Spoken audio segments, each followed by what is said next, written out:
Hey, what's poppin' everybody? How's it going? How's everyone doing today? Welcome back. So for this video, we're talking about a brand new show that just came out on Netflix called Cannon Busters. And for those of you that don't know, I would say I'm pretty much a casual anime fan because I'm not super into it, but there's certain things that I enjoy, like a lot of the mainstream stuff. Things like your Akira's, your Ghost in the Shells. I like Miyazaki movies quite a bit, but I generally don't mess with TV too often. And since the show looked kind of interesting, I figured I'd give it a shot. Plus, I thought it was kind of cool how this actually started off originally as a Kickstarter campaign. And as far as the main plot of the show, it's a little confusing considering what characters the show chooses to kind of focus in on, but I would say essentially the main character is this android girl named Sam. And she also has another tinier robot counterpart that follows her around and knows how to fix things, and then they meet up with this character called Philly the Kid, who's basically an immortal. Because every time Philly gets killed, he dies, comes back to life, and then another tattoo appears on his body with the number of times he's been killed. And he also just so happens to drive this vintage car that turns into a Transformer Megazord type deal. But the other part of the show focuses on this kind of faraway kingdom, which is where Sam originated, where she was pretty much the best friend of the prince. However, that kingdom gets taken over by this like wizard warlock type person, and the prince goes missing while the king is being held captive. So then Sam is trying to find her best friend, the prince. Meanwhile, they meet a bunch of wacky characters along the way. And the young prince is also on the run, and he has his bodyguards, and there's that whole thing too. Now, I can say probably for the most part, I kind of like the show, like especially like just from a conceptual standpoint. However, I did have a little trouble taking the show seriously once in a while because it kind of felt like a Pokemon side mission. And just for an example,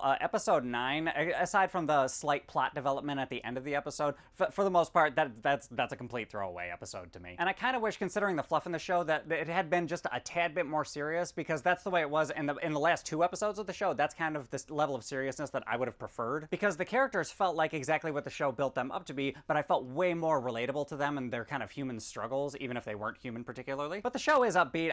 There's a little bit of seriousness that I thought it was lacking. And also Sam and her tiny robot Casey, they kind of got on my nerves every once in a while. Like, they got a little annoying. And they went for this kind of like quirky, upbeat kind of humor, which did work occasionally, but for the most part, it was just kind of like, not that great. And overall, the voice work is pretty good for the most part, but then there's sometimes where, like I said, it gets a little annoying, whether it be the main characters or the side characters. But by and large, I really like the visual aesthetic that this show put out there, because there's a lot of different influences that you can see peppered throughout it. And I identified a lot with the Philly character because he's just as annoyed with the robots as I was for part of the time. And he's also just this kind of cynical, snarky little face, which I liked a lot. And the show may have tried and failed with the humor a lot, but there were some times that I actually kind of laughed out loud. There's one character named Nine who isn't really in the show that much, but I really liked his character too, and I kind of wish we'd have seen a lot more of him. Because his character backstory is really interesting, he had good chemistry with everybody else, and on top of that, he's also an alcoholic who's very good with a samurai sword. So clearly he's my kind of guy. I thought a lot of the villains looked kind of cool. They didn't have much of a personality, but I didn't really expect a lot of them to. And then there's also a couple other characters with questionable morals, you know, besides Philly the Kid. I think the music for the most part was pretty alright. I really did like the kind of intro theme that they do for the opening credits. I really like that, actually. And like I said, there's a bit of filler in the show. Like, it's not super dense, but I found myself for the most part entertained, and I was curious to see what these characters were going to do next in some way, shape, or form. And I like the way the show ended. Like, there's still unanswered questions, but we're a far cry away from where they started in the beginning of the show. Absolutely, though, without a doubt, the best part about the show is the visuals, 100%. I like the way everything looked from a conceptual standpoint. I like the creature design. I didn't think the animation was doing anything new or spectacular, but like, it was fine. Like, it served its purpose, so I wasn't complaining about it. But the visual aesthetic of the show is really good. I like the way that a lot of the characters were kind of drawn out and conceptualized. But yeah, overall, guys,